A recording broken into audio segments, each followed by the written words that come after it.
Hi, what's up? Welcome to the people. Today we're going to be chatting with Taylor EyeWalker, and she'll be hopping on in a few minutes. So, there she is.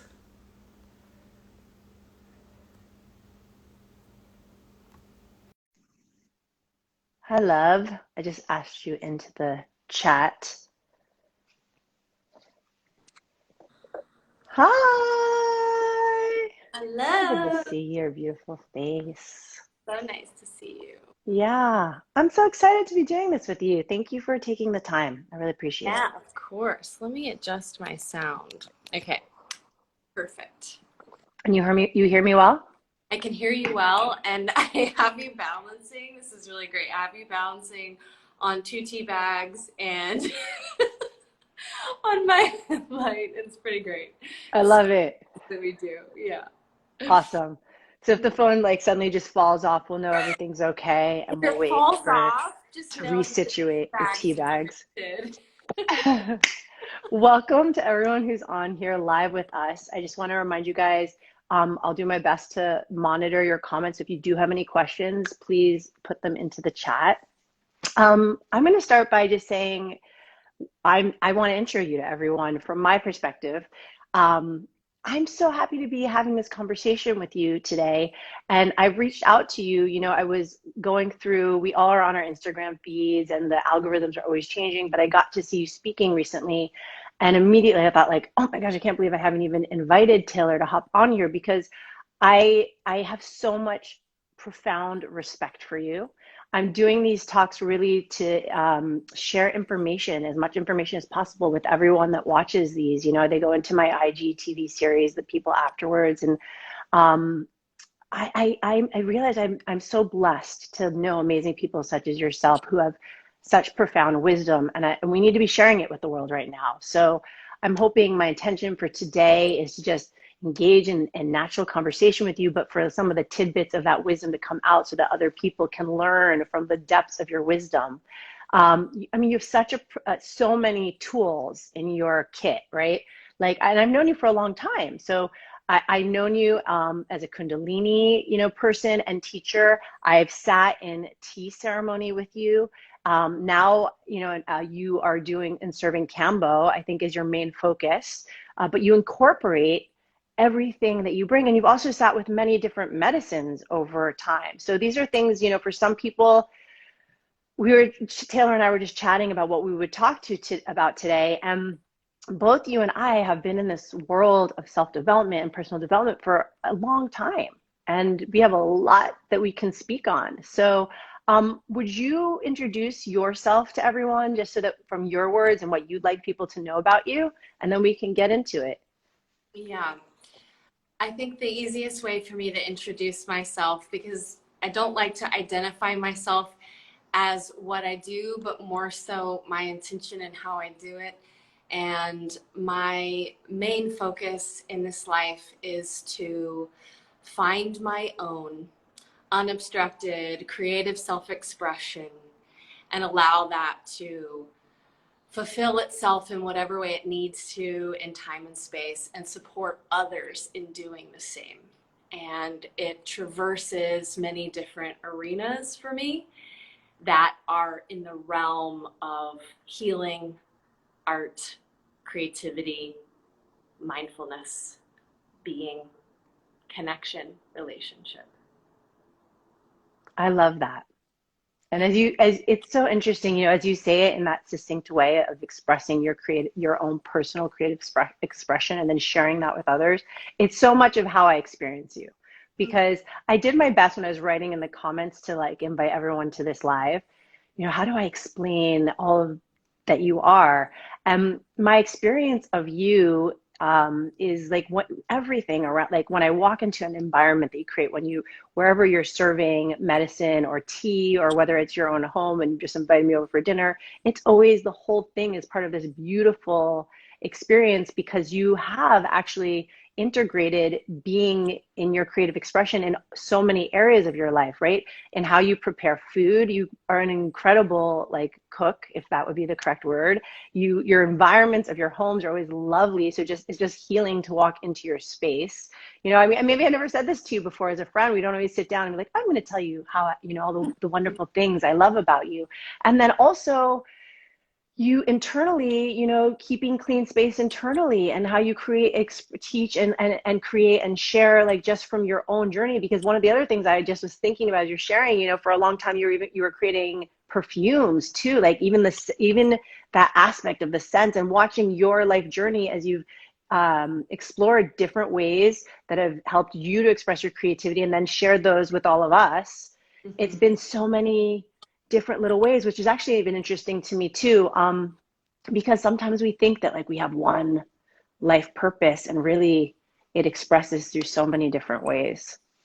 Yeah, so. It's really funny. I keep a lot of journals from when I was younger, and I was looking at this one particular journal and I opened up this page and I was 14 or 15 and I was writing about the 5 elements of Chinese medicine and like about how phenomenal Chinese medicine was and how I could like feel the elements and move through the elements. And so everything has kind of been this like elemental wisdom ever since I've been a child. And even when I was in art school and I was creating all of my installation work, the biggest thing that I was most passionate about was the happenings.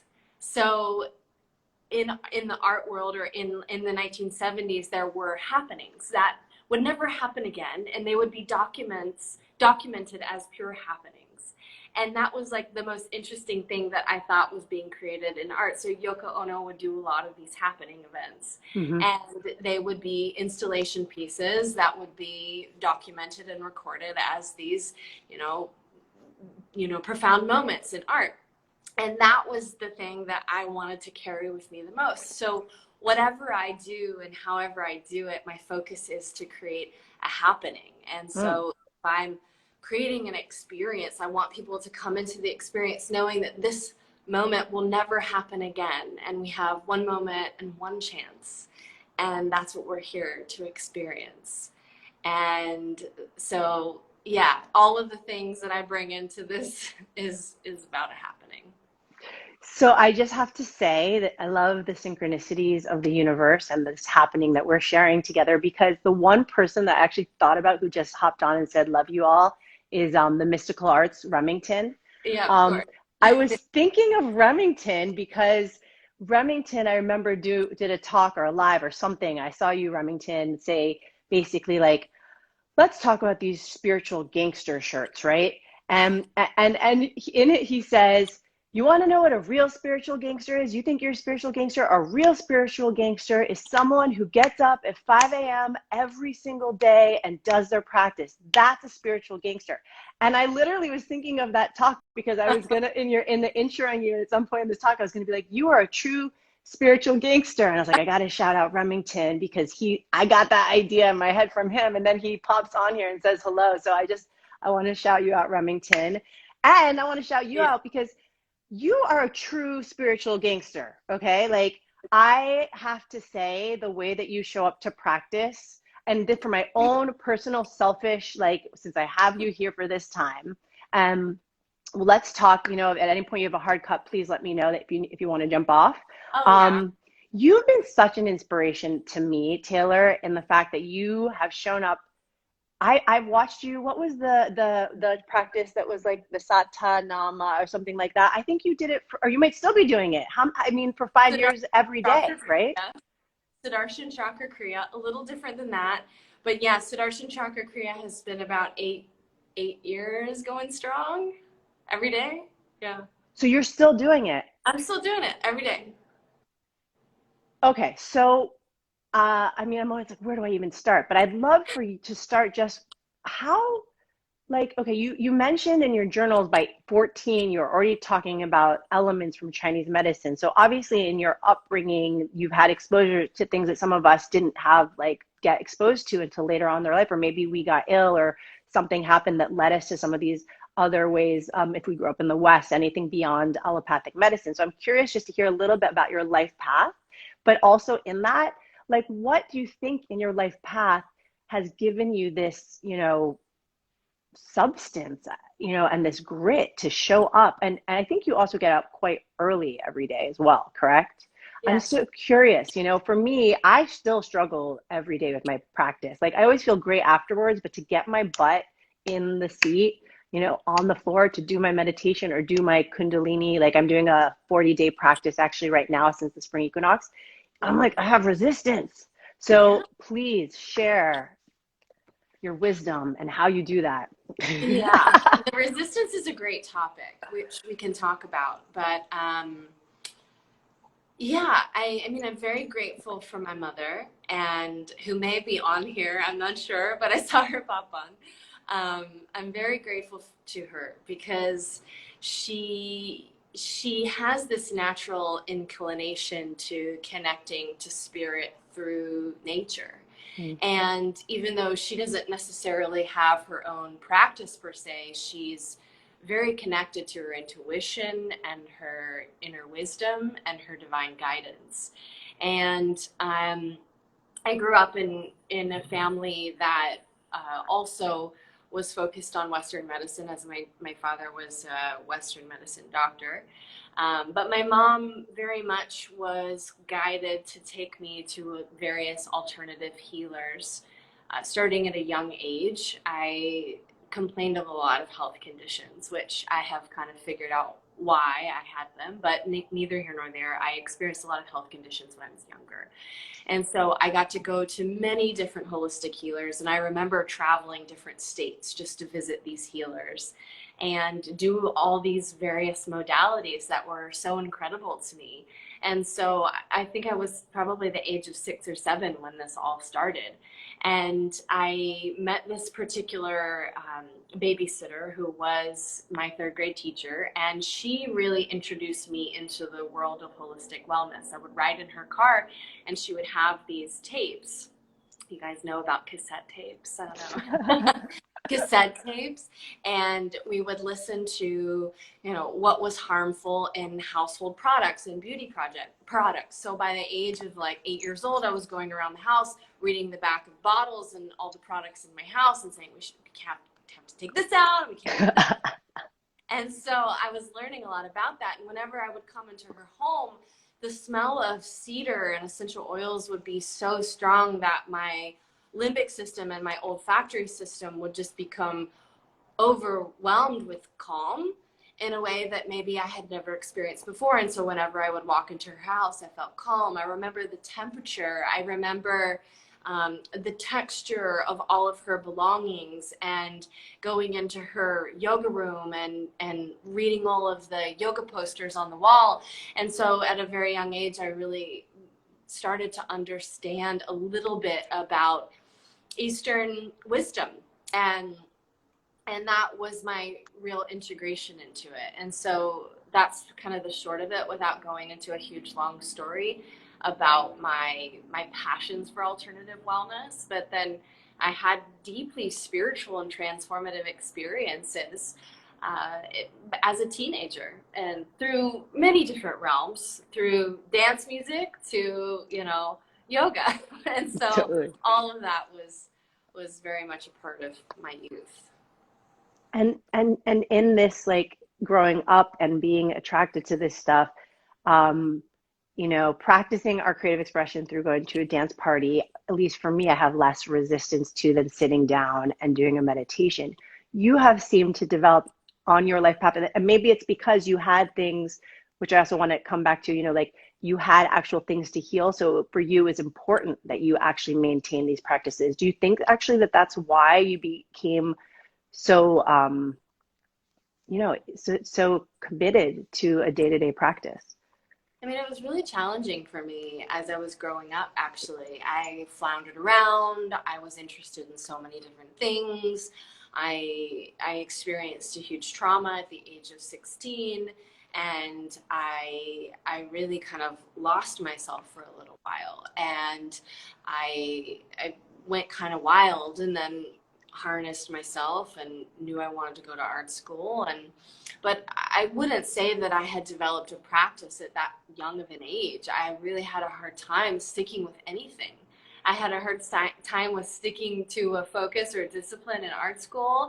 I had a hard time just sticking to any particular focus other than working with my body. And so yoga became something that was a non-negotiable for me, but it was always a led class. So it was being in the group energy field, it was showing up to the group, it was being a part of community, and knowing how much 11th house stuff I have, that makes a lot of sense for me. But I never had developed a personal practice that I could carry with me and harness no matter where I went. And so when I deepened my experiences of Kundalini yoga, which began very early on in my 20s, I started to develop a deeper relationship to teachers. And then these particular teachers really fortified the transmission of a daily sadhana.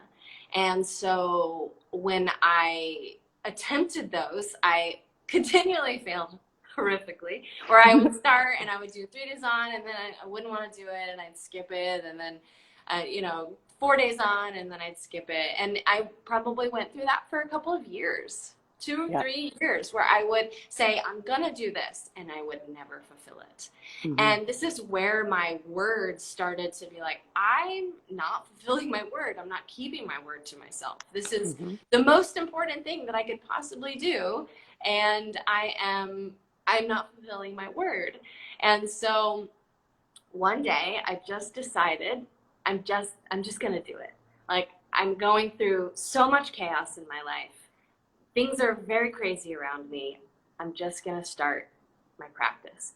And from that moment on, I never stopped.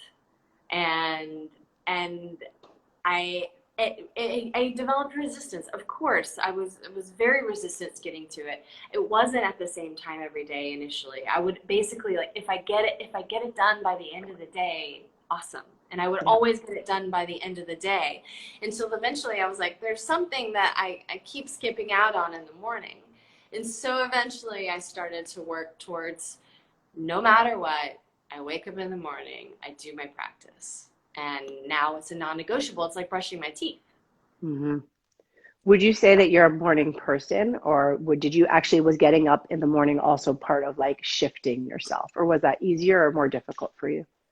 I love the mornings. I love the sunrises. I love being up before anybody else, because I feel like I've really, like, if I'm up before anybody else, then I've made the day. I've already been successful.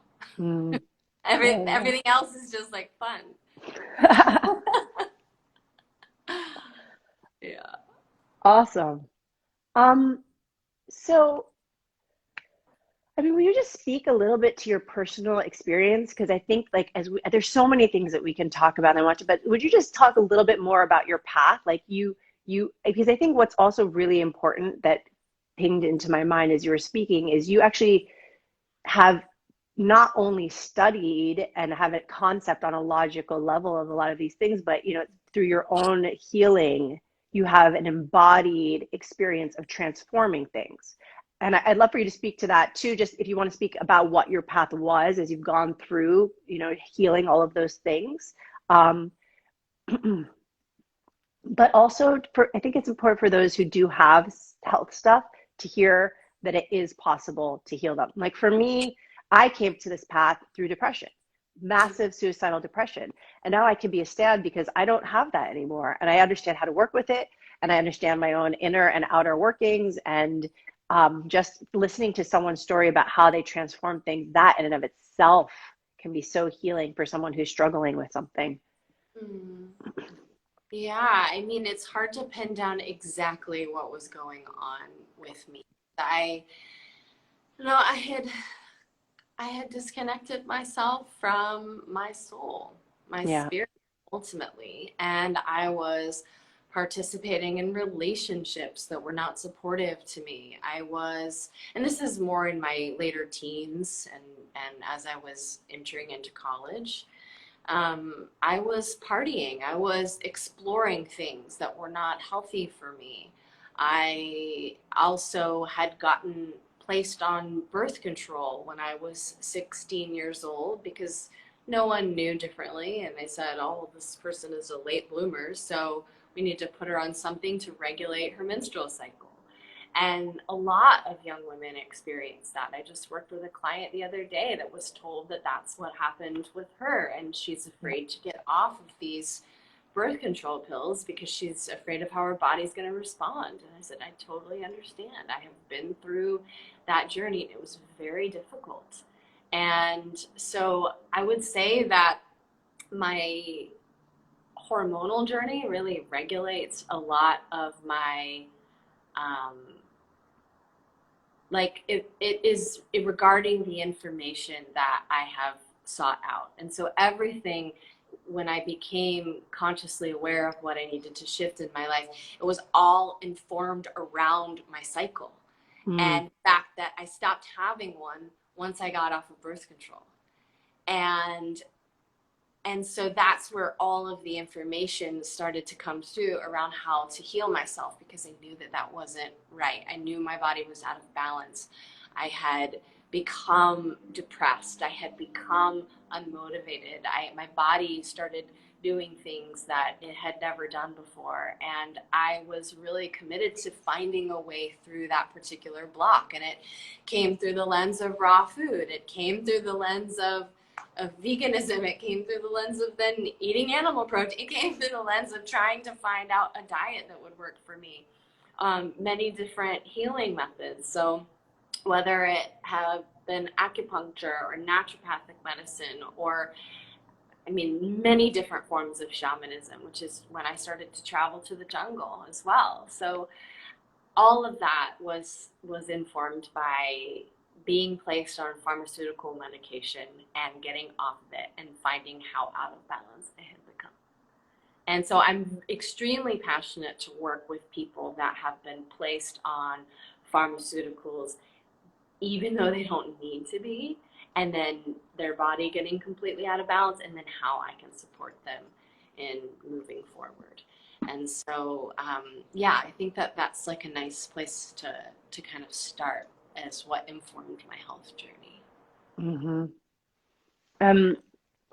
It's really interesting as someone who actually, it's really fascinating to me. I sometimes look back and think, how did I not get put on antidepressants? Like somehow my mom, I just wasn't talking to her. At a time when I was really like all over the place and not in a good space. But because I didn't get put on that, I had to find other ways of healing myself to figure out what is going on here. And because I've tended towards like more of an alternative way on how I handle myself, I sometimes actually forget how many people are on pharmaceutical medicines. Because it's not my reality. From popping an Advil or a Tylenol to, I have a friend right now who's like in a serious detox process, of just bit by bit, because she was on what are they called? Benzodiazepine. Thank you, benzodiazepine. This is how much I don't know. I'm still learning about pharmaceuticals, but watching her journey and realizing for 19 years she was on them. And also just in general, like in more discussions now with COVID and ways of how we handle COVID, realizing how we've been so conditioned, and I don't even really watch TV either, but when I am in a restaurant and there's sports and the commercials come on, how often we're getting like, hey, take this pill, take this one thing, this is going to be what fixes you. And it's something, and even in the last week, I was like, wow, we've got to be having more conversations so that people just start to learn. Because if you just grew up in America and you go to a doctor and you weren't lucky enough to have a mother maybe or father who was exposed, or someone in your life who had already been exposed to Chinese medicine or meditation or yoga, then how are you going to learn? And we've both gone through a process of exploring that, and through self experimentation, I think is the best way to say. It's an interesting subject. Do you want to speak to that? Yeah, can you ask a particular question? Because I could riff for a while. I want you to riff for a while because I feel like there's some good stuff. I mean, I just want you to maybe speak about here's a question. I mean, would you agree that it would be beneficial for humanity as a whole to reconnect to some other ways beyond, just to realize that they have other options beyond what's like offered conventionally through allopathic or Western medicine? Would you agree to that? It would be good for people. Okay, so Absolutely. would you speak to how, I guess my question, and that I'm pondering and contemplating with myself, how do we help that transition to happen so that we, in general, with everything that we have available to us, we have a more balanced way that's as preventative as much as it is just, dealing with the symptoms.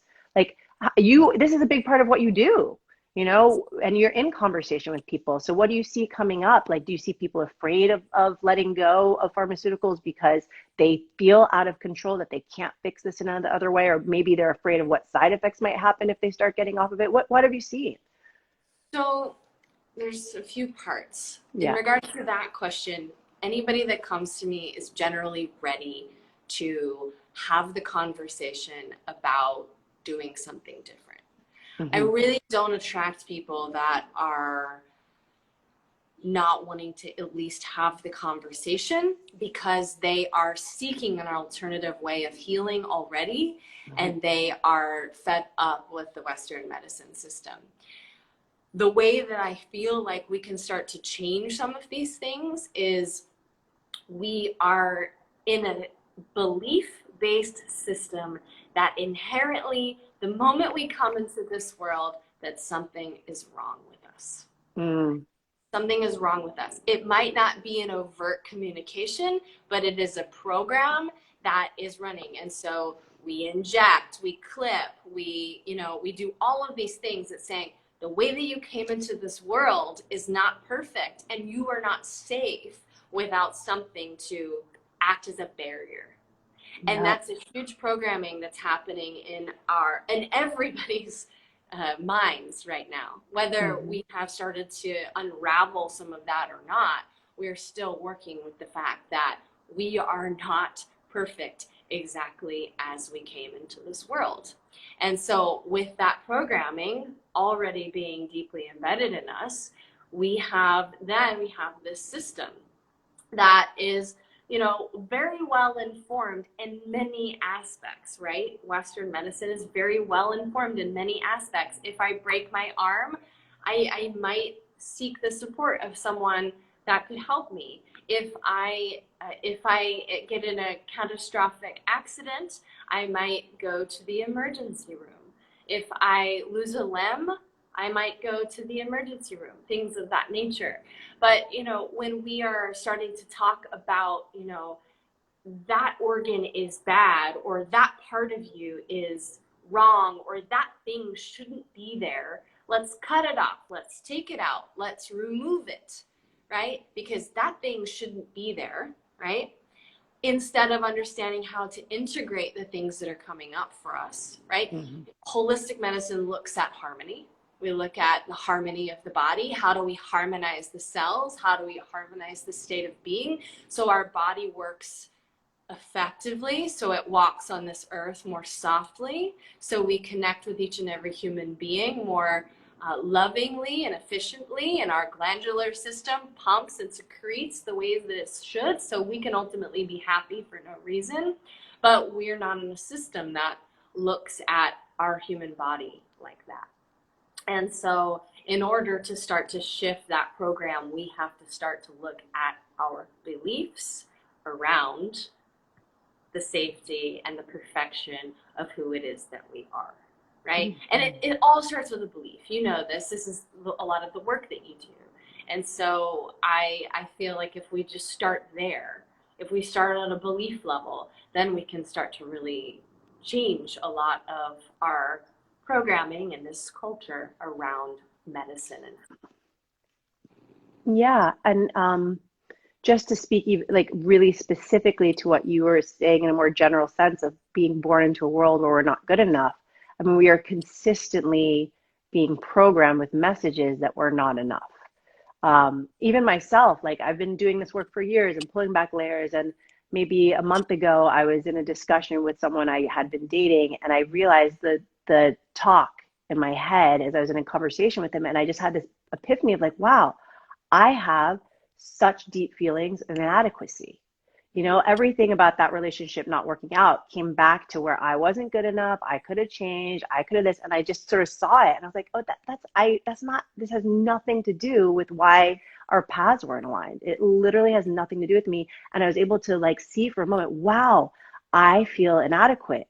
You know, so and just to add in there, because I know you're into this stuff, you know, the more that I look into behavioral modification and social media and how it's literally used to bring these feelings up, because our advertising, right? First it was like through billboards and commercials, but now on social media, like feeds our algorithm. So we feel these feelings, and then they just feed us ads so that while we're feeling adequate, they're like, this external thing will make you feel valuable, Right. right? I just want to speak to that so we really get it, like how it works, and then how that plays into the way your body shows up, right? So Yes. the other thing is like when we say holistic healing, and you also spoke about organs with Chinese medicine, right? For people that don't know, each organ like is associated with, and you can definitely speak to this more, but let's say an emotion, the liver and anger, the gallbladder with decision making. If you certain things that Western, because in my experience, Western medicine has not really validated the energetic or like less non-physical aspects of humanity quite in an integrated way yet. So if you cut out the gallbladder, there's no association to that. That might affect the decision making of this person. And is it actually necessary to cut out, or is there an alternative way to heal this? Right. Right. It So may, yeah, go yeah. for it. And then this is where we get into the conversation of, you know, people don't want to take the journey to actually getting well. So then we have to ask, you know, do you really want to live? Do you really want to live your life? Do you really want to embrace your life fully?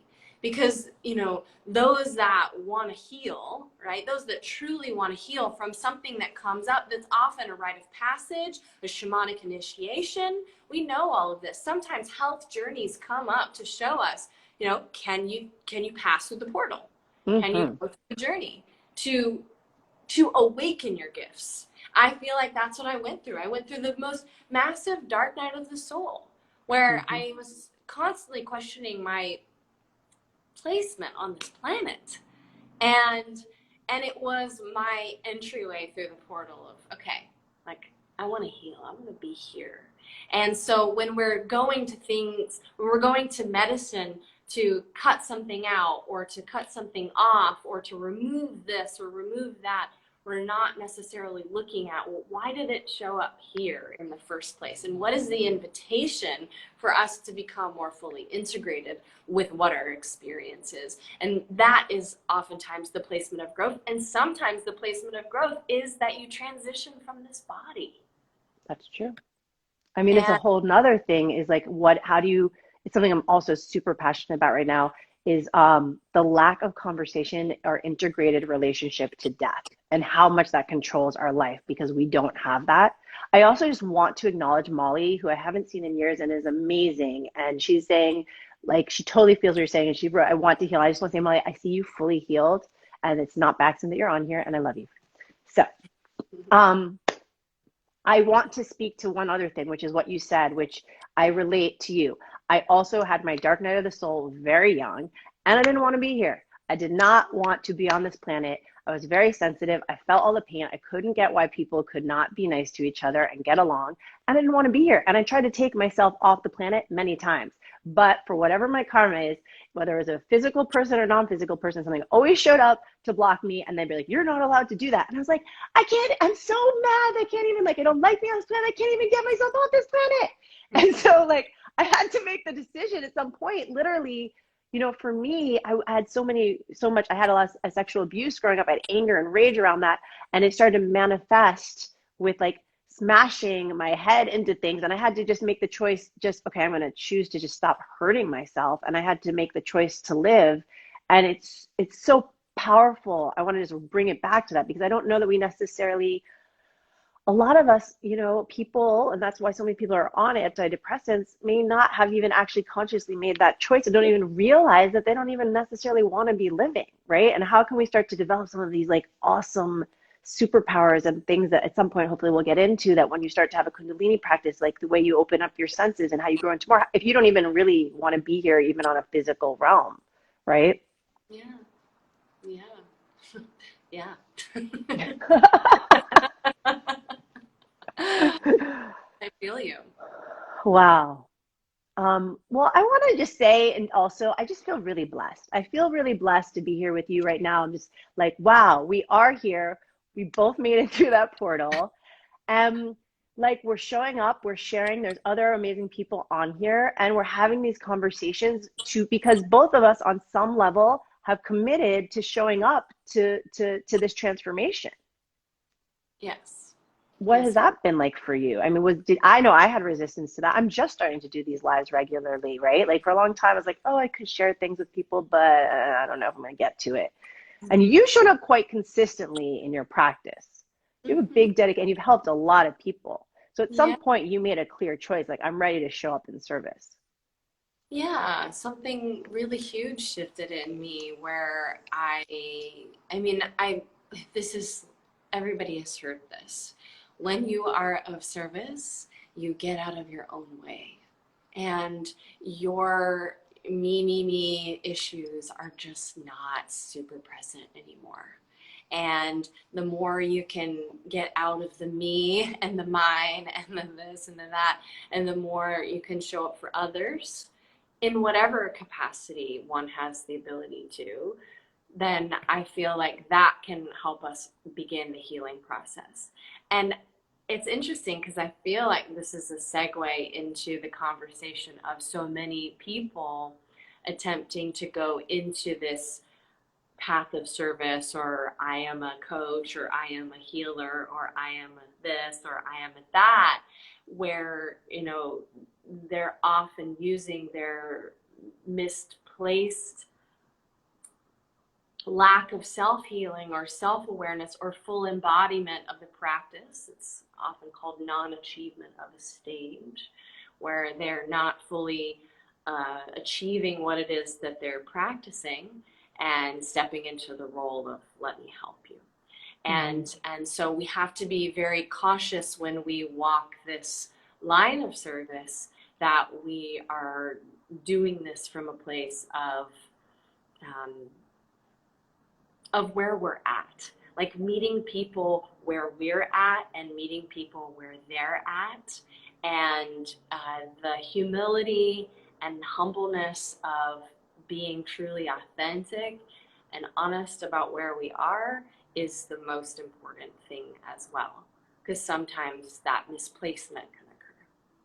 Yeah, and I also want to speak to people pleasing because I don't want people to mistake um, being of service as being a people pleaser, right? Being of service doesn't mean doing everything for everyone until you've run yourself into the ground or exhausted. That's actually avoidance of being in your own power, right? And please speak to this, but this is my experience of that because I know you have so much insight on all the levels. Um, I know that people pleasing, like the way it showed up for me in life, I see it showing up for other people is really when someone's not comfortable containing all of their power, it's so easy to leak it and give it away because we have some resistance to really being in our power. How would you explain that tendency to people pleasing?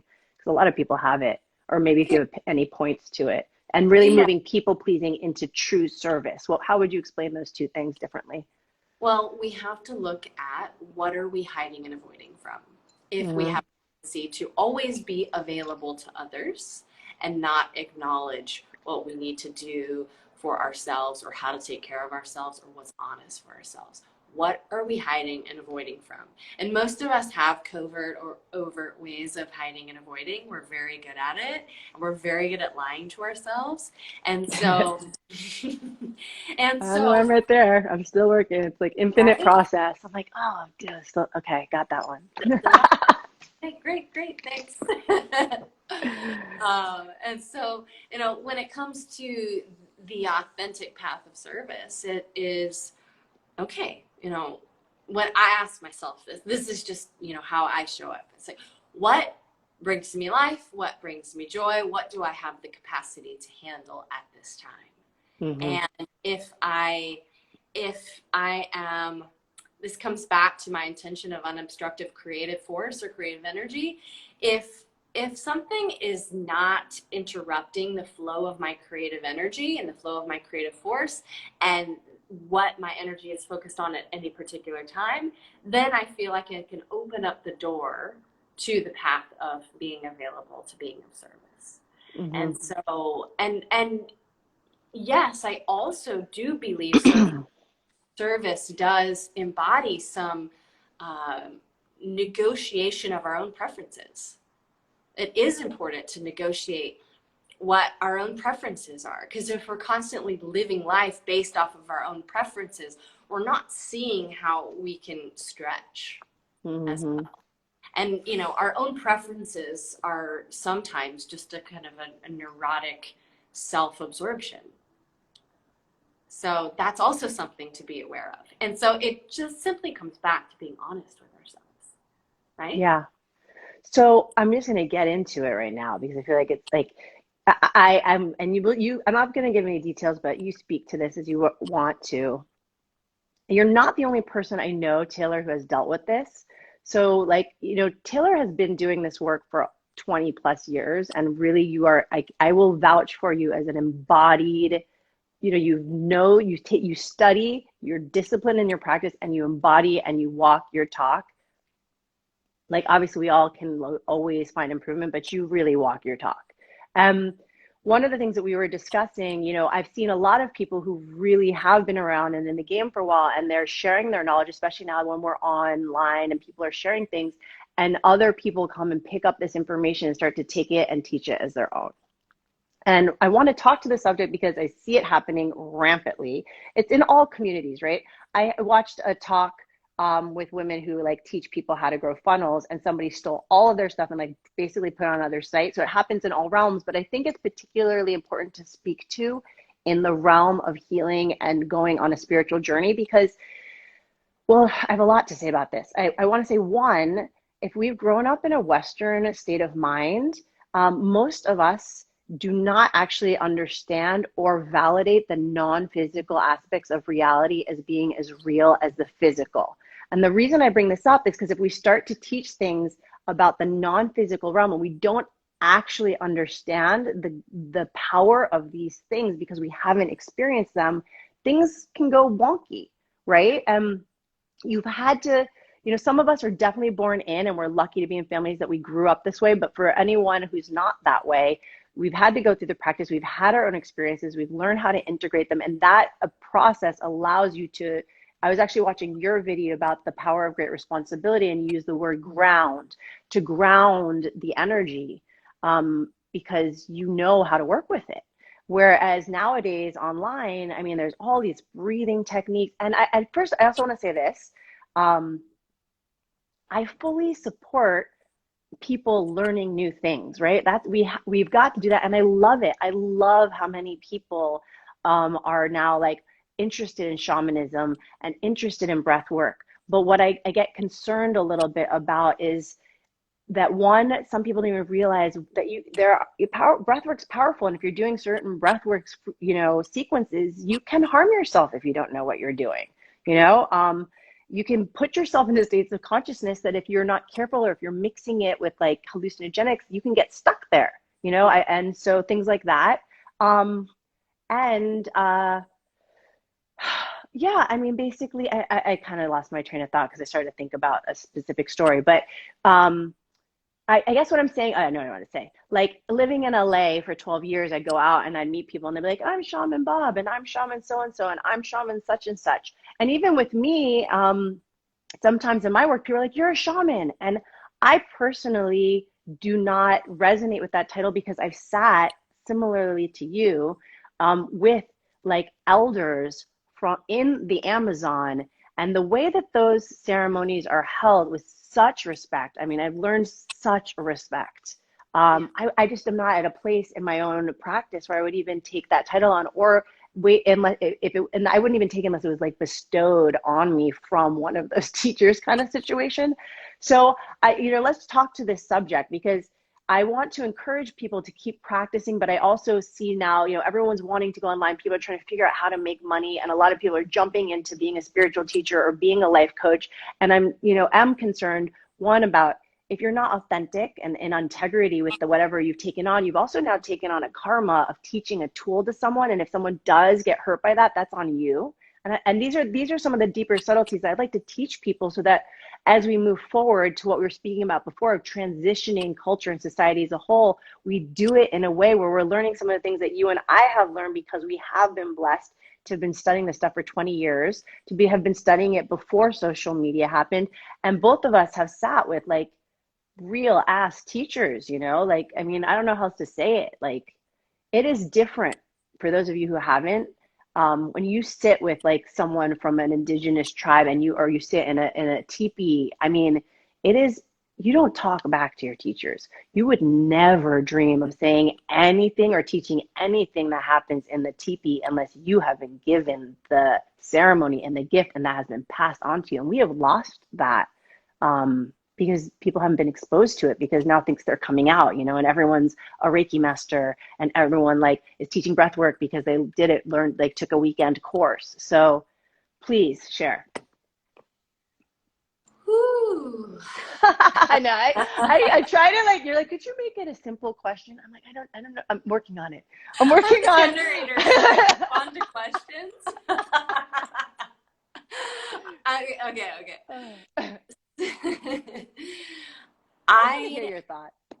I have been graced with the most incredible teachers throughout my entire life. I have had elders and mentors and guides and people that have taken me on since I was about 6, 7 years old. And I feel like it's the karma that I came in with. I have, in many aspects, like I feel alone in the world, right? I feel like I'm on a solo journey, not a lonely journey, but it's just an alone journey. But in reflecting on my life, I have had so many incredible teachers that I have met in the most unusual of places where, I met one in a back alley where I parked my car and our eyes crystallized in the moment together and we saw the clear light and I knew that I needed to be around this person. And I met another person, technically by way of a job opportunity. And then, I was kind of taken into this spiritual family. Mm-hmm. And so all of these kind of ways that I've gone on my path have really taken me to have teachers and elders. And to this day, I have a woman who I saw popped on. I don't know if she's still there, but I saw her pop on. And she's someone that I could call at any time of day. And she is my guide. She is my support. She is my Dharma sister. She is also like my second mom. And I trust her with my life, my everything. And I feel like anything Sophia says is, it's the truth. It's the truth. And even if I don't listen to the truth of Sophia and follow the truth of Sophia, I know that I'm consciously going against the truth. And I might not be ready to listen to the truth. Right? And so I'm endlessly grateful for my teachers, and they have fostered this growth that I currently am experiencing and continually experiencing in my life. And so I have everything to thank to lineage. And it's as I started to create my training program a decade plus ago, so almost 11 years, I had I was making my organic perfumes. I called them pusangas. They were love potions. It was what I was downloaded with to do and share when I was in the jungle, and I was like meant to pass on these kind of magic potions, and they were these kind of magic alchemical potions, and I was simultaneously doing all of this kind of spellcraft magic work with them, and I started to create my training program, which came to be and evolved as the Uncoil Method. And it was like it was plopped in to me through many years of being immersed in lineage. And so it came through as my language. And that's really important when we are starting to put teachings out in the world or trainings out into the world. Is this through your authentic language? And are you speaking from a place of embodiment? Are you speaking from a place where, like one of my teachers, Jenny, she calls it Wiki-G. So wisdom, intuition, knowledge, and growth. Not gangsta. I thought it was gangsta. I'm changing it. Wisdom, intuition, knowledge, gangsta. And so are we teaching from that place? Are we teaching from the place where we have all of the pillars of the stool so that we have a foundation? Mm-hmm. And what I see most of all is that most people are teaching lacking foundation. Mm-hmm. And this is what makes their teachings weak.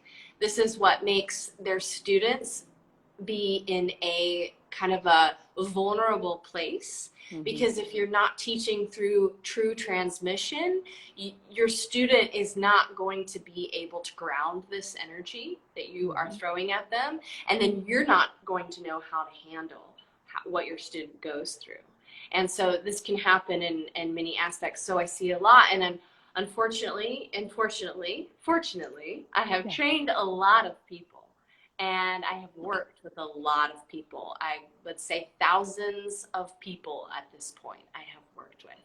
And I have had a lot of like incredible experiences. And I had one recently where I found that a student of mine from the past had taken my teachings, had taken my work, and because she's like a much younger person than myself and much more gifted millennial at making images glossy and, content cool, so,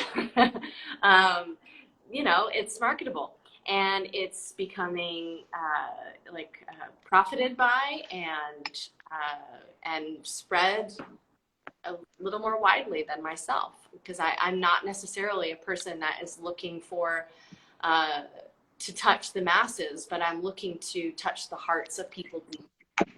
And that is my mission here on the planet when I work with someone, is I want to touch your heart deeply, and I want to take you to a very grounded, true, and profound level and place. And so when I experienced that, it was a lot of emotion came up in me, and I felt very sorry for the students that were not getting the clear transmission, and I felt very betrayed as someone that had given a lot to somebody.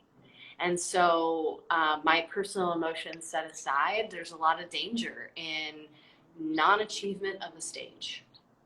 Will you speak to that non-achievement of a stage? I'd love to just have you articulate what that means a little bit more. I'm also just going to plug my earpods in while you're talking. Go on. Sure. We make ourselves out to be the expert when we have not fully embodied being that person. And so we have had maybe a profound experience in our life where we've had a spiritual experience, or we've had some sort of exponential growth very quickly, and then we think that we have achieved something. And certainly we have we've grown, we've experienced something. But then we walk as like, well, we're the master because we had this experience. But then we actually haven't integrated that into our life. We just had the experience. And so when we start to talk and walk as the master, but are not grounded as the master, it becomes very, very wobbly. And then there's nothing to stand on. And this is why so many Western American people in the wellness industry get such a crappy rap. Mm-hmm. And it's because we have no idea about lineage. We have no idea about foundation. And we haven't even been taught true discipline or instilled it in ourselves, really. Mm-hmm. You know, it's interesting. It makes me think about community, right? So these things of where there was someone who took the title of, let's say, a shaman in the way that this used to be in a much closer community. The community created those boundaries really too, right? Like it was passed down usually through the person that was a medicine person beforehand would identify and then train someone. We don't really have community accountability in the same way, especially when we look at introducing or reintroducing some of these ideas that I know we all know are essential for the healing of ourselves as a species so that we can come into more harmony and continue to exist on this planet. But yet, though, I mean, I would just say that those ways of being were deliberately destroyed by the current system. You know, it not necessarily are, it's still happening, but if we look at the history of how we got to where we are and the systems that we are, there was a lot of straight up, let's just say, murdering and purposeful destruction of the wisdom of those ways. And so for those of us, unless we happen to have grown up in a more indigenous, you know, family, we literally have no idea of their existence, right? So I want to hold space for those, you know, who just literally through lack of exposure, they don't even realize it, you know? And that's why I want to have this conversation, because we get to start having more of these conversations so that more people can understand this stuff. Excuse me, I'm still kind of getting over a head cold. Because I think that we are actually very privileged, you know, you and I. We're very lucky. Maybe on some soul level we came in. We've both been exposed to incredible teachers. We've both been blessed to learn new ways of being and to share that. And part of that responsibility is us having this conversation so that people can hear it and people can share this, you know, because not everyone's been exposed to it. Not everyone even knows. You didn't grow up in these ways, you literally don't know, you know? And I also want to speak to this. I want to speak to, in my own experience, something that you touched on, two things. The saying of like the true master does not speak, right? If someone is like, and that relates to the concept of humility. The more you know, the more you know you don't know. And I think we all can relate to the experience of someone sitting at a dinner table with us, telling us how much they know about whatever the subject is. And you're just like, oh my gosh, when you maybe know a lot more, but the people that tend to know the most don't always speak up, because the ones that need to sort of still integrating it. Part of learning something is that you talk about it a lot because you're going through the process of it so that you're learning to embody. But I found that those that have actually embodied and truly, like, true knowing is becoming what you know. That's a saying that a teacher of mine taught me. Yeah. They don't talk about that stuff unless someone comes to them and then they're maybe sharing some of their wisdom because someone asked it. Do you agree with that? Yeah, I 100% agree with that. And this is interesting because I mean, maybe I think I was having a talk with Justin, or I was having a talk with somebody, but it came up around conversation around psychedelic journeys and how people feel like they want to talk about their experiences in psychedelic journeys with their friends in casual conversation, you know, all, you know, and go into all great detail. And I even feel like in going into that conversation in such great detail with people that will never understand, that were not there, that did not have your experience, almost dilutes the potency of that particular experience for the individual, because they're trying to articulate it in words rather than being the experiencer of the thing, and actually letting the transmission that they received integrate into their body and start to change things on a cellular level, on an auric level, and actually do some real work there. And so there's not a lot to be said in most aspects of many things, because, you know, if we're just talking about our experiences and we're not actually sitting in them, being in them, being a living example of them, there is not much gained. Mm-hmm. I want to re-say what you just said in my own words, Yes. because I think this is what, for me, like having this conversation and why I was so excited to just chat with you. When you've been in a practice, and just because we've been on the earth a little bit longer, like we've gotten to have a lot of experiences, there are subtleties that you just begin to understand that you don't even know you don't know when you don't know them. And the way what you're speaking to is one layer of a subtlety, right?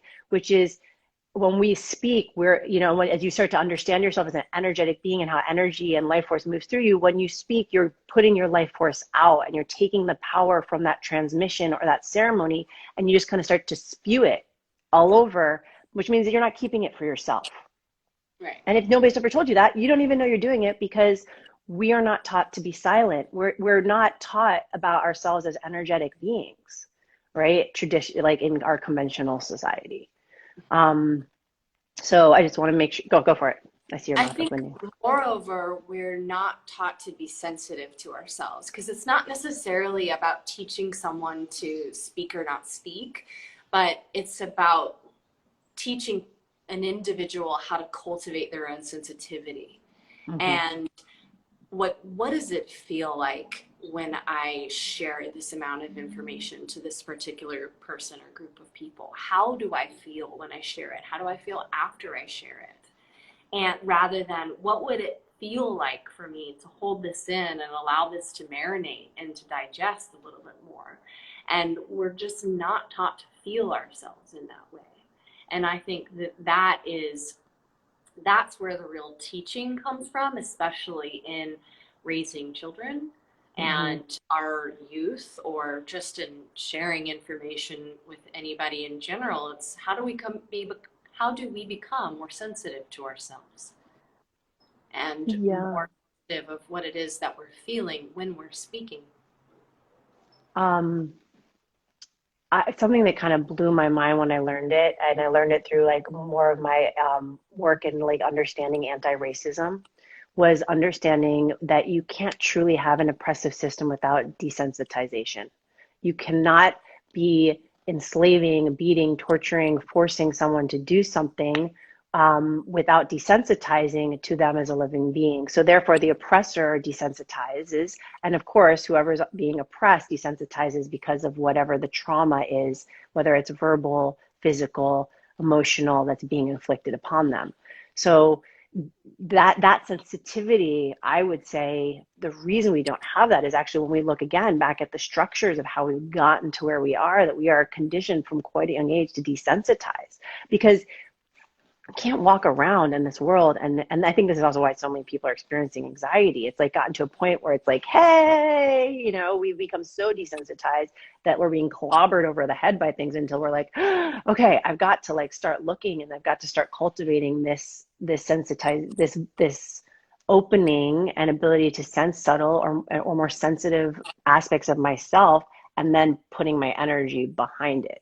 And we've just kind of that's been cut off. Yeah, in society. Yeah, it has. That's a great point. And yeah, just wanted to throw it out there for everyone listening.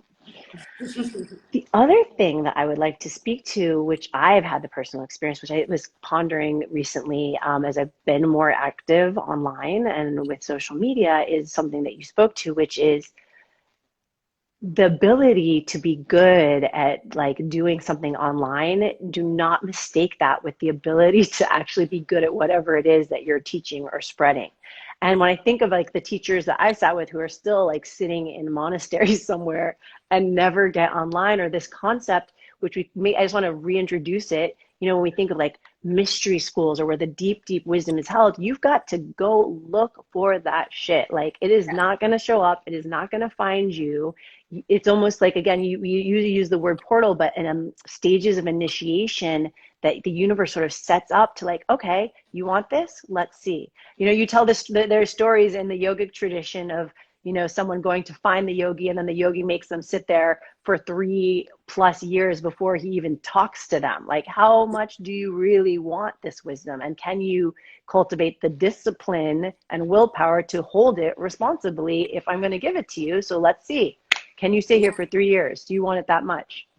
Oh my gosh. My teacher, Joel, a long time ago, I was an Ashtanga yoga practitioner before I was fully focused on Kundalini yoga, and I was very devout Ashtangi.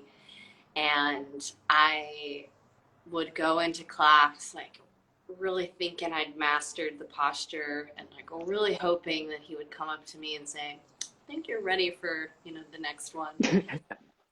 And I spent years doing the same practice every single day, and I would be energetically vying for his attention just to come over to me and, like, you know, give me a little whisper, I think you're ready for the next one. And I never fucking get it. And I mean, he would come over and he'd kind of push me into particular postures and pull my hand to hold on to this toe, and you know, he would do all of those things, but he would never give me the little carrot that I wanted in my practice. Yeah. Until I stopped wanting the carrot. Of course. And and I had to show up day in and day out. And I had an off day. I wouldn't show up. He wouldn't speak to me for like 4 days.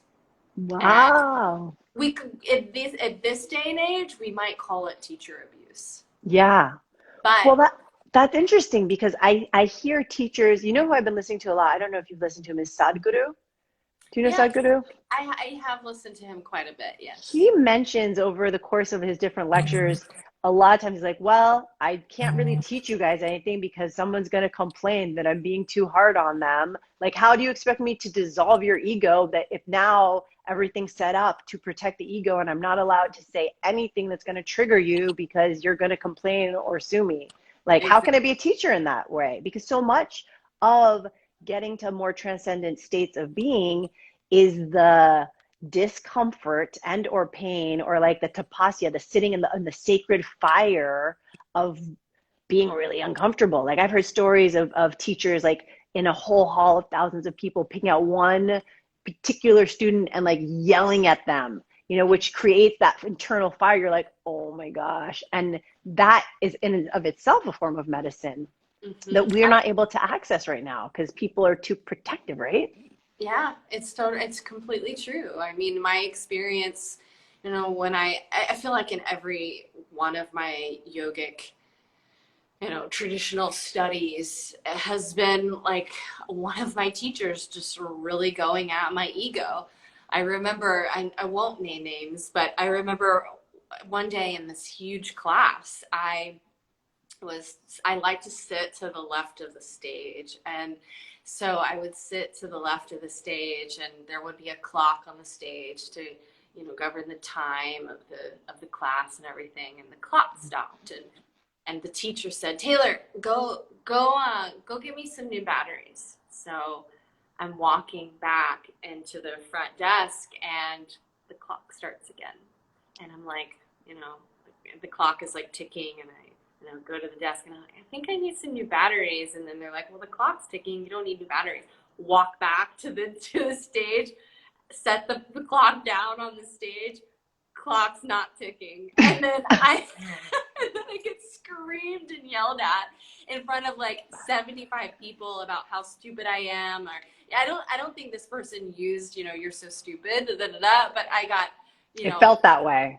Berated. Yeah. And I was like, you're right, you know, and I went back, I got the clock, I went back to the front desk, I was like, we need some fucking new batteries. I don't care if these batteries work, we need some new batteries. I'm getting the new batteries. Yes. So I put the batteries in, I made sure they were really in tight, and then I closed the thing, and I came back, and the clock was working, and, you know, class proceeded. But that was for me. I know it could have come out as I'm being abused in front of a group of people, and I could get all offended and I can get hurt by it. Or I could say, whew, that is really uncomfortable for me to be called out in front of a group. And wow, I need to question my own stupidity and my own tendency to be embarrassed, or my own tendency to be liked, to be needed, to be the teacher's pet, the whatever, and just take that as the monkey, and just take that as you know, it was you know, it was for me and it was for everybody in the space. And I've had a lot of those sorts of things happen, but it especially happened with my Ashtanga teacher, and it just really grounded in my pattern of operating in that hungry ghost, the needing of validation, the needing of the posture, the needing of being the teacher's favorite, needing of getting the teacher's attention. All of those particular things really helped me see what realm I was operating under often, in terms of how I need to seek something from the world around me. And those were my biggest healings, my biggest lessons, so that I could start to pull my own energy back and create my own energy, create my own fucking validation, create my own belief in myself, create my knowing that I'm intelligent, my knowing that I'm valuable, my knowing that my presence is needed, and it's beautiful here, and I don't need to be told that by anybody, because I'm here, and that's great. And so in these spiritual traditions, it is an interesting time where teachers cannot say things in such a way anymore without them, you know, having a full freaking Instagram profile made out of them. And all the bad things about them. Yeah. I particularly want to speak to, it's something I've been recently realizing since it turned into spring. I'm in Santa Cruz. You know, it's still kind of like COVID-y, so mostly I'm inside. But when I go out and I get in my car, I've been blasting hip hop music. I love deep bass music, right? And then I notice when people, it doesn't, you know, whoever, I mean, it could be like a little kid that's like 3, like playing with his ball. I'm like, I like notice myself being like, does that person hear my music? I'm cool. Like, this is such good music. And I was like, what is that about, Nada?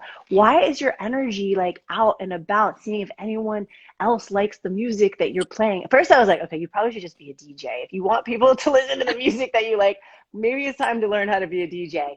But I also, just to share, like, sometimes that part of like having a teacher call us out or call us in that way brings that energy up, and then we become more sensitive how emotion moves through us. And having had experiences like that now I can monitor, like even catch myself, right? Because that's what this work is about, bringing things into consciousness. I'm like, oh, look at that behavior I have. Look, I'm still on a, like, going outwards and needing attention, for some reason, still from somewhat complete strangers that are like 70 on the street, like whatever, you know? And I'm like, wow, it's so fascinating. And then I can catch myself and just bring my energy back into my own container and allow myself to have my own experience with myself, you know?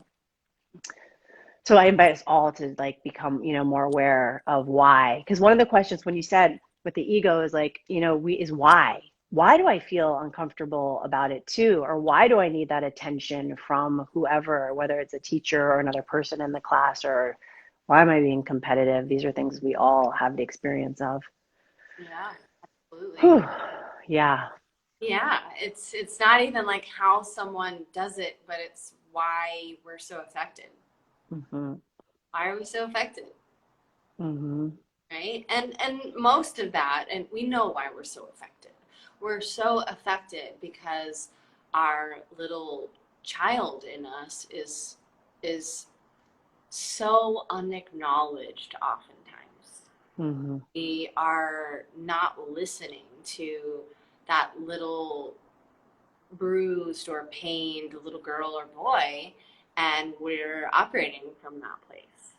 Mm-hmm. And it's just because we haven't been informed on how to heal from the things that we've experienced that were really unjust and painful.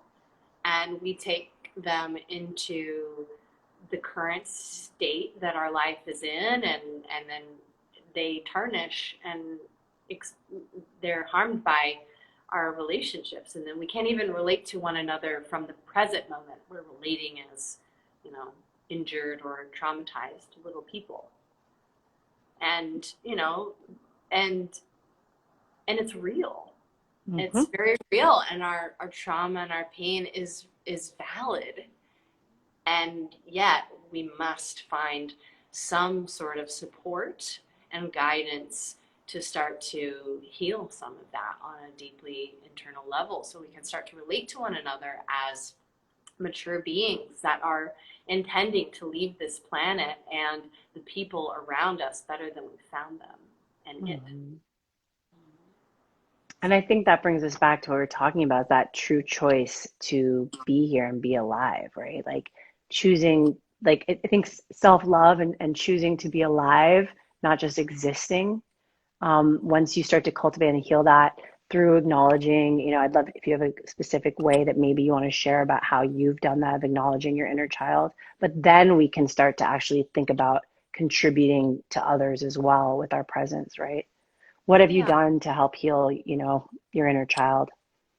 Well, first I look at uh, anything that I get sad, unhappy, disappointed, hurt, broken by. I look at this from the place of my deepest disappointment, my deepest pain. Mm-hmm. And I say, I don't like being treated like that, or I don't like being treated like that, or I don't want to be treated like that. And I typically recognize when I have preferences around that, and it comes from a place where I get emotional, Mm-hmm. right? Not when it's like, that just doesn't work for me. That's not Right. an emotion, right? The emotion is when you start crying or you get angry or you get, whatever the case may be. Or start looping it in your mind, Yeah. replaying it. Mm-hmm. Yeah, that's a deep trauma wound, right? Where something has happened at potentially a very early age or early on, where we downloaded this information that this is like starting to become a hook in us. So it's almost like, because we have this little hook in us now, we have this like little bit of information that we will do a very good job at orchestrating our reality to keep the sweet fixes or the hooks happening. And Mm-hmm. so we wonder why we experience the same shit in a different body with different people. It's because we actually haven't healed or cleared hooks or the little addictions to the traumas, um, because we don't actually even know that that's where it's coming from. Mm-hmm. And so when we can look at even, how do we want to be treated from this place, and realize that it's coming from the place of our pain and disappointment, that we can realize that it's it's a trauma point, and then we can also realize that we are likely treating ourselves and the world around us in the very same way. Mm. And when we start to treat ourselves the way that we want to be treated, treating others the way that we want to be treated, even when we are emotional, even when it's inconvenient, even when our preferences are being completely and totally, smashed, can we show up the way we want to be treated? Because it's in that moment where we are tested to see if we've actually started to go in and heal some of those traumas. And so having a conversation with the place of our disappointment and pain, for me, is where I start. Like, why is this so painful? And then usually a memory comes up for me. Mm. Do you journal it or do you sit and meditate and think through it? How do you do that? I'm a journaler. Yeah, Okay. I have specific journal practices that I do. Are you open to sharing those? Are you able to share? Like, are there some maybe prompt questions that you use in your journaling, or how do you utilize journaling effective for you? Whatever you're open to sharing. So, well, I mean, there's so many, but Mm-hmm. in regards to this one, you know, how I want to be treated, right? So maybe I have a statement that states how I want to be treated. And the statement is a statement that is a positive statement on how I do want to be treated. But the positive statement is created from the place of my pain and disappointment, right? Mm-hmm. It's all the things that I actually don't do to others, right? That I think I do to others because you know, I'm so conscientious and I'm so kind when I speak and I'm so, you know, sensitive when I'm approaching people. But I know if I were really honest with myself that when I get tested or when I get, you know, activated, I might not show up that way. And I'm not acknowledging that. And those are the little times when I have the opportunity to acknowledge that I'm still acting from a place of my own trauma. Mm-hmm. And so I'll have my statement and I will typically journal each day. Now, have I treated everyone the way I want to be treated? Has everyone treated me the way I want to be treated? Have I treated myself the way I want to be treated? And then I'll go into that sort of experience.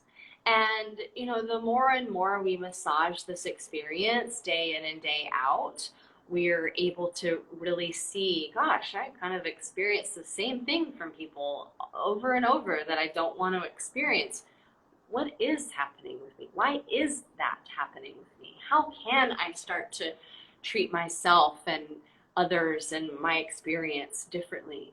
And then you'll come to find that eventually, once you let go of your need to be treated in this particular way and you act from this place, then you're not going to even be affected by the things that you were once affected by. Mm-hmm. I have experienced that firsthand. So just since we were talking about inner child, when you notice like a disappointment, like I don't like, let me give a tangible, let's just talk about something really real. My mom was here visiting. And my mom tends to worry about things. We were having dinner. She just sold her house, and I'm helping right now to get all that she left because my mom's not living in America. She's living in France now. And so I'm getting all the furniture. And she started to go into this dialogue. Well, if you don't get all the stuff out of the house, you know, you're the one who's going to have to pay for the rent. And I was like, why is this? I mean, what? Like, and then I got so triggered by it. And I just kind of lashed back, like, really, like, why are you even talking to me like this? And I finally calmed down, like, did my best to like actually just sit and go through this process. Like, why am I so upset that my mom's talking? And I realized like, I feel like my mom's relating to me as being irresponsible. I don't feel like she doesn't have any proof that I feel like I'm still being related to like how I was when I was 13 years old, you know? And actually over this time, I lived with her for 2 weeks. I realized that the truth is I haven't actually lived with my mom and she doesn't know a lot about who I am as an adult. So I get why she's still relating, but that inner part of me at 12 or 13 was still like, you think I'm irresponsible, you don't trust me, da da da. And so let's say I've identified what that disappointment is. Let's say later after that discussion, you know, my mom and I did have a beautiful, loving, tear-filled conversation and like ended up hugging each other. But might I go back, write those statements down, and then say something loving to my inner child? Like, would you correlate? I'm like, wow, I really realized that my mom, I just felt disrespected by my mom at 13. Maybe like reconnect to my 13-year-old and say, hey, I see you, or like, how would you do that? Because I know, or do you do that? How would you bring in that inner child part? Then I might go into a practice of feeling the sensations in my body, Mm-hmm. right? So, you know, if we keep kind of getting into the mind about it, we can get a little like, we're not really doing much, we're not really changing anything. So Mm-hmm. oftentimes if I'm going into the emotion that I experience or whatever came up, whatever arose in that experience, I've identified that I feel like I'm being related to as irresponsible. I feel like I'm being related to like I can't do anything right, or I don't take care of things in a timely manner, or whatever the case may be, and how that makes me feel. Mm. So I would kind of go into, well, what's coming up for me in terms of the feelings that are arising. Okay, Mm-hmm. I feel sad that I'm seen that way, and you'll start to trail. So you'll ask yourself questions. Well, why do I feel sad that I've been seen that way? And then you'll keep going deeper into, okay, well, I feel sad that I'm seen that way because I'm not seen for the work that I've actually done in my life. Mm-hmm. And then, you know, you can keep going down and down and down. Well, and then you'll usually find a core place. And In your body. Yeah, a core place in Yeah. your body, a core place of emotion. Mm-hmm. And then I go into the space of just accepting that. Like, Mm-hmm. can I just accept this about myself? Mm-hmm. Can I just accept that I feel not good enough? Can I just accept that I still feel irresponsible in some ways? And I'm mad at myself about it. Mm-hmm. And going into that acceptance piece, and then asking myself, how do I want to shift that? What do I want to shift that to? What sort of quality would I like to put in the field? But if we skip the part of acceptance, then we're actually skipping the working on the fundamental pattern, right? Because the fundamental pattern is that deep core emotion, the deep core pattern that's going on. And so if we're skipping that part and we're just saying, I just want to feel this way. Mm-hmm. Let me just feel this way. Let me just focus on this. Then we've bypassed the fundamental problem, and we'll keep encountering the fundamental pattern until we actually are able to accept that part of ourselves. Mm-hmm. So that's how I work with it. That's how I start to work with these wounds that arise. Yeah, thank you. So I want to just acknowledge you've been on here for an hour and a half. And I feel like I haven't even skimmed the surface with you. And we've also learned so much. I've also personally just learned so much. Even just right now, it's like sitting with my feelings. I'm like, what was it that, like going through it. Um, Is there anything that you would like to share? Like, is there anything right now that you're thinking about, that you're passionate about? We're here. There's people are going to watch the recording that you just a message or something that just has been pinging in your consciousness recently. Mm. Somebody sent me a text message yesterday, and they said, I feel like I'm on the wrong planet. Do you ever feel that way? And I said, I felt that way before. I definitely experienced that feeling at times. But right now, I feel like I'm at the right place in the right time, doing exactly what I'm supposed to do, Hmm. in the flow of all that is, and totally open to receive who wants to come my way for their highest and greatest good, and how I may show up in that process. And so that is what's on my mind. I don't have a lot of rambling thoughts or musings, with the exception of bouncing ideas off of humans in language to then find out how to fine tune, speak, walk, living, but nothing pertinent that really rambles in my mind to sort of express. Well, what you just said wasn't rambling and was really potent. And I think that it also speaks to, since we talked a lot about teaching, that one of the best ways to inspire, like we can tell people, and with the polarity going on in the world, there's so much of people wanting to tell people how it should be and what it is. But like I said, true knowing is becoming what you know, walking that path, and then inspiring people simply through your presence, right? Like not needing to tell people to do things, showing up when you can be support. And I just want to honor you for your life process, for all the things we discussed today and did not discuss today that have gotten you this now happening, and that you are so clear in that space. And that's how I experience you as well. And that's why I invited you on here, because I wanted you to share at this time, so that we can all continue to heal together. There's so many things that you do and that you offer. Do you want to speak a little bit to Cambo? Because we didn't even touch on that yet. Or however you want to just share like your offerings and what you have for people who Yeah. might be interested. And I also just want to say this, I've been watching your IGTVs and I would love to see more from you, because you are such a wealth of wisdom. So I'm just putting that out there selfishly.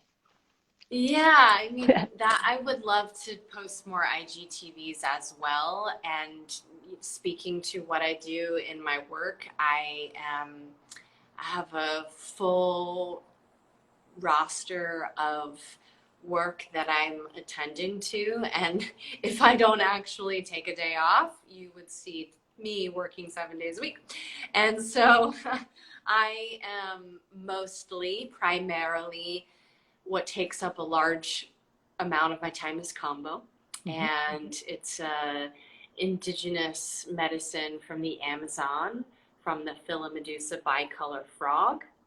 This is what I call somatic medicine. It is not a journey medicine or psychedelic medicine.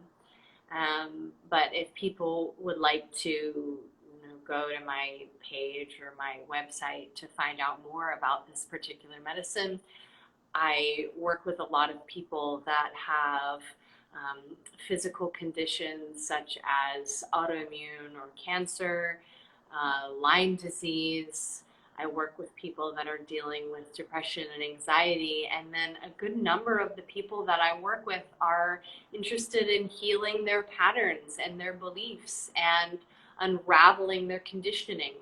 And I find that this medicine is profound for that, especially when we are already on a spiritual path and we're starting to decondition our programming. I have found that this has been a very profound tool for me. And again, these things are just tools. The consciousness is the master. And I am here to just provide tools, but ultimately my work is in consciousness. So whatever tool I provide, it's in higher service to the consciousness of the individual. And so I also work with people in my training. So I have my Uncoil method. Yeah, you love the frog in general. Of course, me too. Yes, the frog. Bless the frog. Man, oh man. Just infinite prosperity, blessings, water abound.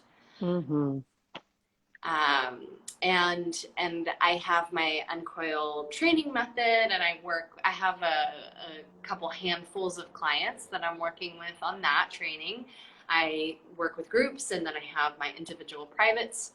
I still teach Kundalini yoga, and I teach breathwork.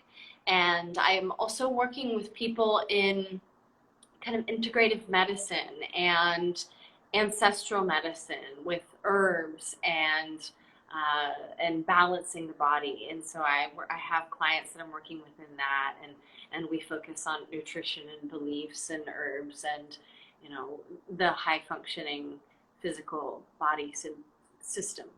And so I also am gifted and blessed to be able to serve tea when I have the opportunity. So I've been invited to serve tea at a retreat here next week, which I will be serving at a small retreat on Thursday to Sunday. I'm super excited. And so when I have the opportunity to serve tea ceremony, I do. And I am here in service to the consciousness. For people who maybe are not in California, in the LA area, is your Kundalini online, or how might they be able to access some of what you have to offer? Just curious. Yeah, I haven't taught a public class since July of 2020.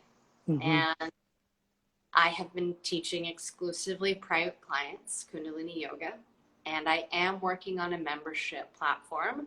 So my classes will be on that platform, and they will be able to just do classes as they choose. They will be live and then recorded.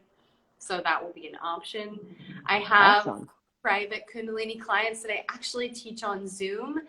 Not my preference, but it works and people are benefiting from it. And I have some clients that just don't really want to see me in person, and that's all good. And so we're doing the Zoom live. And yes, so all my Uncoil training clients, everybody can be online. No matter where. Awesome. And everyone, you can go, they can get all that information from your Instagram page, Taylor EyeWalker. My Instagram and my website, and yes. And what's your website, love? Will you say it here for everyone? TaylorEyeWalker.com. EYEWALKER.com. Thank you. Yeah. Were you going to say one other thing? Yeah, I was gonna say, you have to kind of experience combo in person with me, but I do have people traveling across the country to sit with me. I have people, I've even had a client from Turkey. Wow. Yeah. Well, I have sat with you 3 days in a row, and I've sat with other practitioners. And so I just want to say you are an exceptionally special practitioner in general. Obviously, I've been singing your praises this entire time, but your combination of like sitting with me, where before, like another times I've sat, they put a few points on me, like maybe just determine how many points I'm going to get. But you add this special, you know, synergy of all these different offerings that you have of understanding Chinese medicine, understanding the acupuncture points, and really treating the body very specifically. Would you want to speak a little bit to that for those who are, because some people may not be aware at all of Kambo, and some people may have sat, and your type of ceremony is different than anyone I've ever sat with, and Yeah. super powerful and lovely and wonderful and graceful, which is hard to Yeah. say for Cambo because there's a lot of getting well. It can be. There's a lot of getting well. There's a lot of moments of like, not so pretty ones.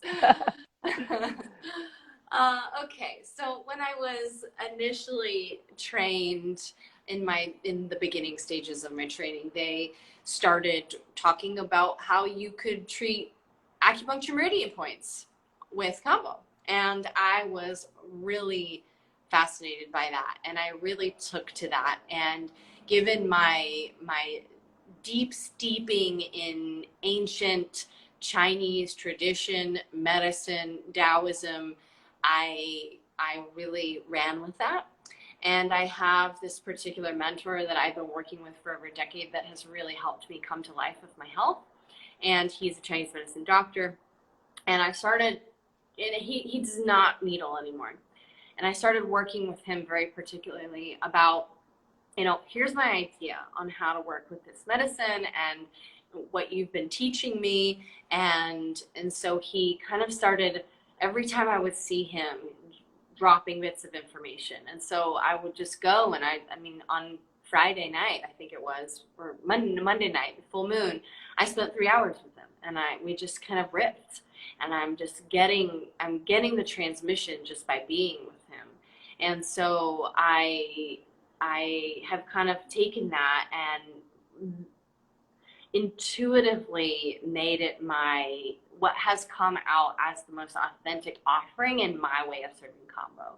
And so, yes, this is not something that, just we American people just started doing like recently, but there is this one particular woman, and I'm so sorry, I don't remember her name, but she is this woman in the 1980s. She went to the Katukina tribe down in the Amazon, and she is an acupuncturist, and she was saying how we could put medicine on the meridian points. And she is the first person to start to do that with combo.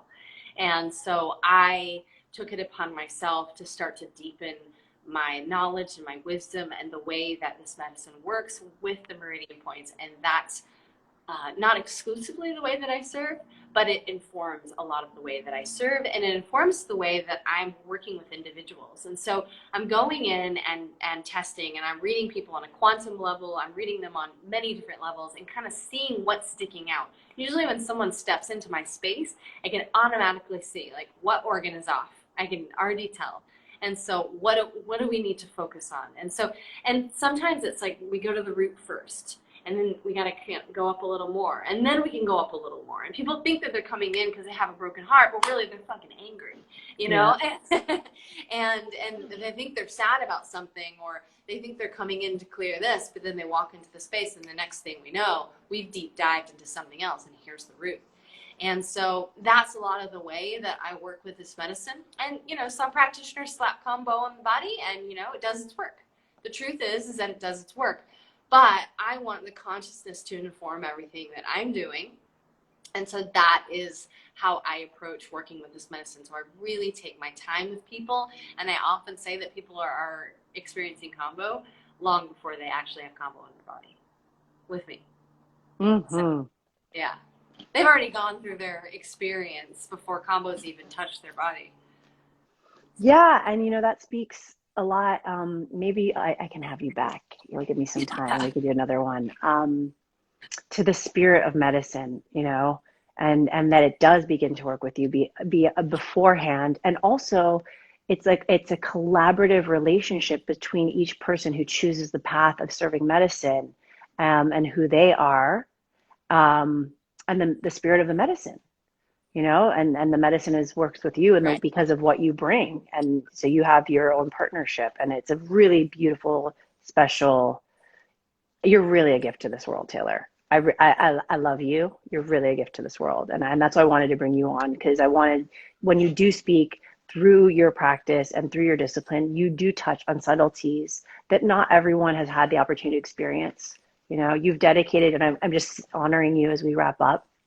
I want to honor you for dedicating so much of your life and being like so pristine with your practice and showing up and doing the work and being an example for all of us. Thanks, Nana. Yeah, I And now I I'm like, and now I will bow to you. I reflect that back to you tenfold, really. Hmm. And yes, I see the very thing in you, and it, yes, so 100%. And ultimately, at the end of the day, I just want to say, uh, we we don't need these tools at the end of the day, right? These are just tools. Hmm. And once we get the information, we then embody it. And then here we are, right? Because Yeah. if we keep going back for the thing, we're missing the point. The Mabel, medicine. I mean, there's so many things, like I said, that I want to talk to you about. I'm like, this thing's gonna be 4 hours long, so we I can jump know. back in maybe in a We're like few a weeks if Joe you're Rogan down. But like podcast. your whole experience with plant medicines, because I feel when you say that, I immediately think like people that just go every single weekend dousing Aya or Peyo, whatever it is. Like I would love to, if you're open to it, would you be open to coming back and having a discussion around medicine? Let's do it. All right. Yes. People are gonna ask. Awesome. I'm gonna get some. No, I'm just kidding. Just have a regular show with you. I'll be like, okay, Taylor, if you can't make it, I'll invite somebody else in. Either way, like, I think, this is so important for people to hear this information. Thank you for showing up. And my friend Diego just popped on here, who I haven't seen in forever. I just want to acknowledge, you said, we don't need the tools. The tools show up and we can utilize them. But I also want to just say, community, we've known each other for a long time, and in and out, and talked more and talked less, but you have been an anchor, and you are someone that I trust to go to, and building that community around you. And I look at my friend Diego and you, who I've known for years, and I'm feeling really grateful for us who came in and were born on this planet. As much as we talked about choosing to be here, going through whatever struggles we have gone through to be at this point, and stabilizing and choosing to be here and stabilizing on this planet and being able to be of service in that way.